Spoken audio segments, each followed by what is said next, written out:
Welcome to Lost Relation Chronicles. Edward Bishop was born in a small, struggling farming community in eastern Oregon, where his family's story was anything but idyllic. His father, Alistair, had inherited a modest parcel of land from his grandfather. With a burst of youthful optimism, Alistair convinced his wife, Marlene, to move there and build a life as farmers. Unfortunately, farming wasn't Alistair's calling. The only things he managed to cultivate were debts and frustration. Eventually, he left Marlene for a waitress from a bar, one not too different from the one Edward found himself sitting in now. Marlene, unwilling to stay in a dead-end situation, took 7-year-old Edward and moved to Portland.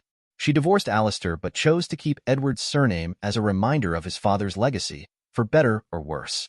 In Portland, Marlene took a job as a receptionist and administrative assistant at a downtown bank to make ends meet. Determined to pursue her lifelong dream of becoming a nurse, she enrolled in classes at PSU, balancing work, study, and motherhood with quiet resilience. Unfortunately, life had other plans. When Edward was 10, tragedy struck. On her way to work one morning, Marlene's car was broadsided by a truck on the bridge. The impact sent her vehicle over the railing and into the water below. It took a full day to recover her body. She hadn't been wearing a seatbelt. Just like that, her life was over, and Edward's world was turned upside down. With no immediate family to take him in, Edward was thrust into the foster care system. For the next 7 years, he drifted through a series of homes along the Portland-Salem corridor, each one more temporary than the last. Stability was a distant dream. He developed a knack for survival, though it often got him into trouble. Fights became routine, and petty thefts added to his growing reputation as a troubled kid. It all reached a breaking point when Edward turned 17, forcing him to confront the path his life was hurtling down. Ever since the death of his mother, whom he had loved deeply, Edward had felt alone and empty. In an attempt to fill that emptiness within himself, he joined various gangs and took to the lifestyle like a duck to water. It didn't fill the emptiness, didn't even come close, but while he was with them, he could pretend like he was part of something larger, something beyond himself. The criminal acts, the drugs, the stealing of merchandise, none of that stuff was all that important. It was merely the outward show of solidarity you took away with you. Yeah, man, we're together in all this, and we always will be. It wasn't the acts themselves that were important, it was the spirit behind them. Doing things as a gang, and getting away with it, drawing the bonds of loyalty and solidarity even tighter. Well, that's what he told himself anyway. Even though his less-than-educated mind couldn't articulate the concepts, that was what he felt. Until he was 17. He and the guys had decided it would be a good idea to burn down the police station. Not a smart move, in retrospect, but hell, what the hell, it'd be a blast, right? Well, the cops that caught them didn't see the humor in the situation, so they were all packed up and sent off to jail until they were 21. Jail taught him things. It wasn't at all like in the movies, but it wasn't that great either. Edward quickly got status, and he got respect when word got out that he was in there for burning down a police station. He did his time, got out with a few scars, and started bumming all over the Pacific Northwest looking for odd jobs. Edward always laughed when he saw stories in the paper about work being hard to find, and when he saw stories on the news about the unemployment rate being so high. Jobs were all over the place. The real problem was that nobody wanted to get their hands dirty doing them. Edward might have been a criminal, but he wasn't averse to hard work, not at all. Hell, he liked spending money as much as the next guy. So, it was over to eastern Washington to pick apples, up to Seattle to work in the fish market, down to Pendleton to work on the ranches, lots of dirty back-breaking work, but it was honest work, and he always had some cash. And he laughed at all the out-of-work, white-collar idiots who bitched and moaned on the TV about there being no work, while he nursed blisters on his hands from digging fence post holes. That carried him for the next 10 years, right up until about 1995. And it was the goddamnedest piece of good luck that ended it for him. He was walking along a country road in central Washington and had come across a damn fine-looking sports car stranded on the side of the road. Smoke raftered up from the tailpipe in thick clouds, and steam gushed from under the hood. And standing next to it was the sexiest woman he had ever seen in his life. "Looks like you got a problem there, ma'am," Edward said, standing far enough away so that he wasn't perceived as a threat. The woman jumped and turned, hands going up a little defensively before she saw that he was at a safe distance. "Yeah, something went bang under the hood and I stalled out. I'm on my way to Wenatchee and I think I got turned around." Edward laughed. "You sure did. It's off that way, and you're heading the complete opposite direction." The woman smiled ruefully. "I was never any great shakes at navigation. Want me to look under the hood there for you?" She studied him for a moment. Do I have to be worried about you? Not today, Edward said, trying to look harmless. Not easy when you're a big bruiser with red hands and 3 days' growth of beard, but he did try, and it seemed to work because she eventually let him look under the hood. To cut a long story short, he fixed her broken pistons and she fixed his wandering life. All those years on the road had made Edward fairly well acquainted with the female body and all its wondrous permutations, but nobody turned over his motor like Laura Parker did. They dated for a year before they got married. She was insatiable. Laura's father owned a construction company and, in an ironic twist of fate, it turned out that Edward had done work for one of Old Man Parker's crews before, and they told the old man that he was reliable and always got the job done. So, Edward hired on there, first as a plain old carpenter, and then later as a foreman, and later still he was helping expand the business in the front office. He and Laura married a year after that initial meeting on that dusty road, and they never looked back. Things coasted along for the next 10 years. Edward was fat, dumb, and happy, and he had no idea things were anything but peachy keen. Money was rolling in from the business. Laura's father had retired and Edward was running the thing single-handedly by 2000.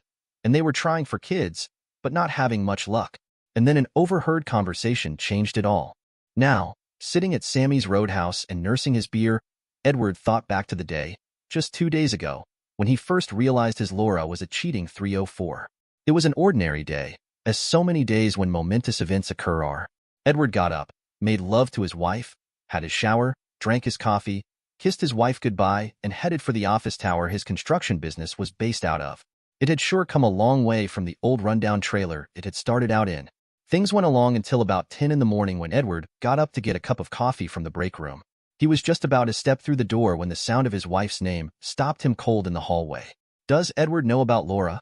came the voice of Jim Fredericks, a roofer Edward worked with. A laugh. "Not hardly. You think he'd put up with it if he did?" answered Ralph Billings, one of their subcontractors. "Good point. So, who's she doing now?" "I think she's got Jack Sullivan over tomorrow.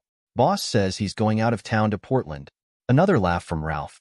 "Boy, I sure wouldn't like to be Laura or Jack tomorrow if Edward ever found out." Turning, Edward left on a gale of their shared laughter and went back to his office, coffee forgotten. His wife was cheating on him, had apparently been doing it for a long time. At that moment, Edward was numb. He sat there behind his desk with his head in his hands, staring at the desktop. Then, slowly, all the questions started running through his head. How could she do this to me? What's wrong with me? Am I that bad a lover that she needs to find it elsewhere? Does our marriage mean nothing to her? How could she toss 10 years of marriage down the crapper without a thought? Then the anger came. She wanted to play around? Well, fine then. But she would have to pay the consequences. It was then that the germ of the plan began to form in his mind. A slow smile came across his face. Yes, things would be different in the Bishop house soon. Very soon indeed. Edward finished off his beer, threw a tin on the bar, and got up and headed for the door. He had an appointment to keep at his house. It was 4:30, and he was supposed to be in Portland until tomorrow, meeting with potential investors at the Embassy Suites. He had called Paul Richardson that morning and got him to go in his place. Paul was his executive assistant, as well as his partner in the business, and would be more than happy to prove his worth on this money-finding trip. Meanwhile, Edward did all the usual things a cucked husband did: empty the savings account, cashed in the CDs, and empties the safety deposit box.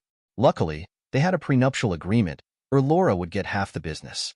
Just to be sure, he got a copy of that too out of the office safe and planned to include it in the divorce papers. Then he had gone to Sammy's and sat and drank, and contemplated his plan. Laura Bishop sighed contentedly as Jack Sullivan's lips grazed over her. "Nobody does me like you do," she murmured into his thick hair. "Never mind all that. I want you now," Laura said, pulling him up. Jack grinned. "Your wish is my command, my little married 304. But before he could do anything, there was an ominous crunch. Sound in the voice of Edward Bishop said, "Well, isn't this cozy?" from the doorway. Laura shrieked and fell off the bed. Jack stood shocked. He spun around and lost his balance, falling off the other side of the bed. He looked ludicrous, like a turtle on his back. "Seems my loving wife has been very naughty indeed," said Edward in a calm, almost gentle voice, advancing into the room with a 10-gauge shotgun cradled in his hands, pointed straight at Jack, who was frantically trying to scramble off the floor and cover up his nakedness at the same time. "Edward, it isn't what you think." "Be quiet, Laura," Edward said in his new calm and gentle voice, not looking at her, but gaze trained steadily on Jack, who was standing, back against the wall and hands over his crotch, cringing away from the barrel of the shotgun, which looked roughly the diameter of a drainpipe. But Edward, I said be quiet, Edward said in his calm and gentle voice. You'll get your turn soon enough, my darling wife. It's time for me and old Jackie here to have a serious discussion now. What are you going to do? Edward ignored Jack's question and continued to stand there, cradling the shotgun and looking at him interestedly, like he was a new bug on a microscope. You like to screw other men's wives, he said conversationally, as if he had said something of no more importance than it's going to rain today. It wasn't my idea, Jack babbled. She came on to me and, you like to screw other men's wives and it makes you feel like a right old tomcat and lady killer, doesn't it, Jackie old chum? Makes you feel like you still got the stuff. Makes you feel like you still got what it takes. Isn't that right, my good little buddy? Jack said nothing, but continued to stare at the gun. Edward deliberately moved his hand to the trigger. Yes, yes, whatever you say. Jack screamed, a jet of urine spurting out of him. Well now, that's good, said Edward, still sounding conversational and ignoring the small puddle at Jack's feet. And you could have gone right on feeling that way, except you picked the wrong man's wife to screw, my friend. Edward, please, can't we talk about this? Laura asked, huddled in a trembling heap on the side of the bed. One more time, Laura, be quiet or I'll gag you, Edward said, still not looking at her. Now, you like to screw other men's wives. We already established that, Edward said, still addressing a trembling Jack. But you also like to screw other men's wives, and especially my wife. I can't let that go unpunished, good buddy, Edward said. The tone was regretful, but Jack could have sworn he saw sadistic glee floating in the man's eyes. Walk with me, Jack old buddy. And Laura, you sit right there and don't move. You're in enough trouble already. You mind me now. Laura didn't answer as Edward led Jack out the bedroom door, but continued to sit there as directed. Edward thought he would have to carry Jack. His knees were shaking so bad. He could almost feel sorry for the son of a bitch, had he not caught him doing what he was doing. He prodded Jack into the kitchen, where there was a coil of chain and a pair of handcuffs dangling from a ring bolt in the wall. Snap the bracelets on, old chum, he said, prodding Jack in the back with the barrel of the shotgun. Jack squeaked and jerked away from the touch of the cold metal, and hurriedly snapped the handcuffs on. Edward was mildly disgusted. The guy didn't even try to fight. Why was Laura cavorting with this a-hole? Because the length of chain was so short. Once Jack had snapped the cuffs on, he was left bending over the counter, on his toes. Now, since you like to screw my wife, I think it time I did you the same favor. Allow me to introduce you to Mr. Remington. You're about to get to know him very well, said Edward amiably. Jack heard the thud of his boots advancing across the kitchen, and he began to bawl. Please, Mr. Bishop, I'm sorry, please don't do it, he blubbered, snot and tears dripping onto the counter. Edward ignored him, but allowed a slight grimace of distaste to cross his face. God, what a chicken. Jack began whipsawing wildly, trying to break the hold the cuffs had on him, but succeeded only in banging his face on the counter. He glanced fearfully over his shoulder and saw Edward looming up behind him, the shotgun glistening in his hands. The barrel looked bigger than a drainpipe now. It looked like a light pole aiming for his butt. And then, without a word, it went in 3 inches. Jack screamed. He screamed very loudly indeed. It withdrew and slammed him again, eliciting another scream. Blood glistened on the end of the barrel as Edward slammed it in one more time. You like screwing my wife? He said into Jack's ear, his hot breath sounding like a bull getting ready to charge. How do you like it, my good little friend? Is Mr. Remington taking good care of you? Is he? Jack screamed and cried, and Edward grinned. His face hanging over Jack's shoulder reflected in the gleaming pots in front of him like a Halloween mask. Jack prayed for it to be over. The pain was excruciating, and he just wanted it to stop. Mercifully, it did. Edward withdrew the shotgun barrel and stood back, studying Jack dispassionately as he hung from his now bleeding wrists and sobbed. Like that, old buddy? Like getting screwed? Is it as marvelous from the other end as you seem to think it must be? She asked for it. Honest she did, Jack whimpered. Edward ignored this. You're going to think twice about screwing another man's wife. Isn't that right? Yes, whatever you say, Edward, Jack said, now seeing a ray of hope for getting out of this alive. Well, that's fine then, said Edward. But you still have one more lesson to learn, my friend. Please, let me go, Edward. I'll leave town, lick your shoes. Whatever you say, just let me go. Oh no, we're not done yet. You still have to learn, Edward said soothingly, as though talking to a child. He came around and unlocked the handcuffs, not troubling to stay out of Jack's reach. The little a-hole wouldn't do anything. Turn around, Jack. You still have to say hi to Mr. Remington. Jack turned. The pain was now secondary to his fear. He was sure he was about to die. The shotgun barrel loomed in front of him. Open your mouth. Now. Trembling more violently still, Jack opened his mouth and Edward slid the barrel in. Jack nearly vomited, but held it in. He was sure mild-mannered Edward Bishop had gone insane, and he didn't want to do anything else to provoke him. So, he closed his eyes and held on to the counter behind him. Open your eyes, Jack. Open them now, Edward said, almost crooning. Slowly, Jack opened his eyes. The barrel felt slimy and oily and dirty in his mouth. Edward's red hand grasped the stock. His finger moved deliberately toward the trigger. Jack watched in horrid fascination as it crept inch by inch. He's about ready to come, Edward crooned at Jack, staring directly into his eyes as his finger inched toward the trigger. Can't you feel him pulsing, getting ready to blow at you, Jackie? Can you feel it? See how wonderful this can be, you son of a bitch. And then Edward's finger found the trigger and pulled it. There was a click. The gun wasn't loaded, but Jack fainted dead away, collapsing onto the floor, his bladder letting go all at once. He came around a couple seconds later, sure he was dead, and then the tip of Edward's steel-toed workboat slammed into his nuts, and he felt nothing but fiery agony bellowing up from his crotch and into his belly.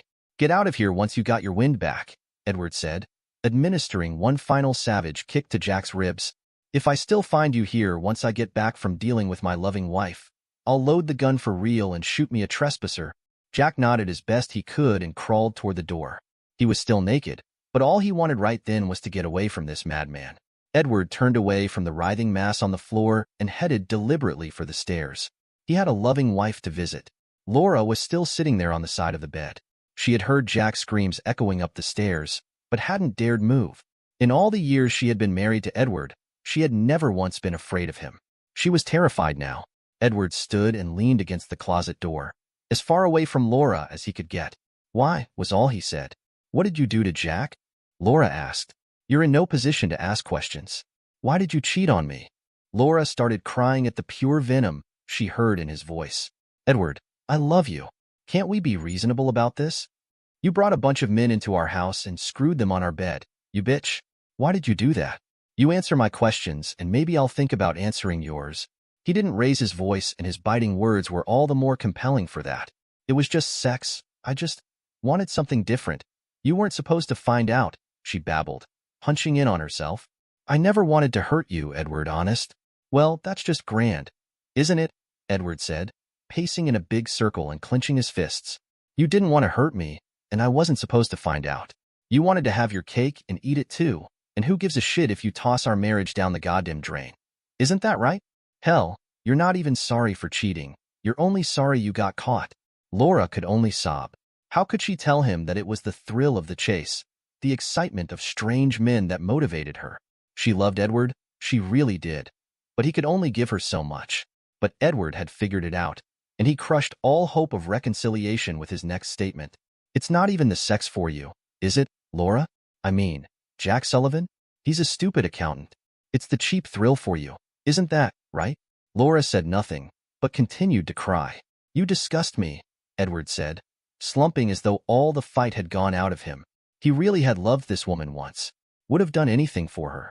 You threw your marriage away because you can't remember that you're a grown-up and not 16 anymore. Get dressed and get the hell out of here. Maybe you can kiss Jack Sullivan all better, he sneered, leaving the room and heading downstairs. Sure enough, Jackie boy was gone, leaving only a trail of blood behind. Goddamn spineless. Edward cleaned it up, listening with half an ear as Laura scurried around upstairs, hopefully packing a bag. He took the ring bolt off the wall and brought it back into the garage with the chain and cuffs, and stored them back in his toolbox. He had let the inner animal out, the one who was always in charge back in his gang days when there was a rumble on, and putting him back to sleep was tough. His hands shook and his head throbbed.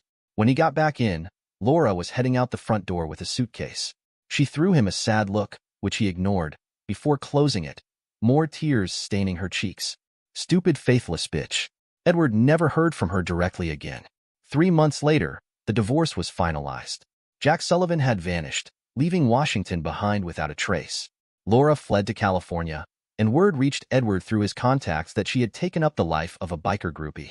During the divorce proceedings, Laura bombarded Edward's voicemail with countless messages, pleading with him to reconsider. She promised to change, begged for another chance, and even offered assurances that he could set the terms to keep her in line. But Edward refused to entertain the idea. Once trust was shattered, it was gone for good. He knew there would be no rebuilding it, no way to erase the doubts. He didn't want to spend the rest of his life questioning every missed call, every late night, or every suspicious mark on her clothes. Instead, he deleted her messages and let the lawyers handle everything. When it was finally over, Edward's life returned to its usual rhythm. His business continued to thrive, and he kept up his habit of joining his crews on job sites. Yet, a nagging question lingered in the back of his mind. How many of these guys had Laura been with? It was a question he never dared to investigate, preferring the peace of ignorance over the torment of knowing. Dear listeners, please share your thoughts in the comments section below, and don't forget to like, share, and subscribe.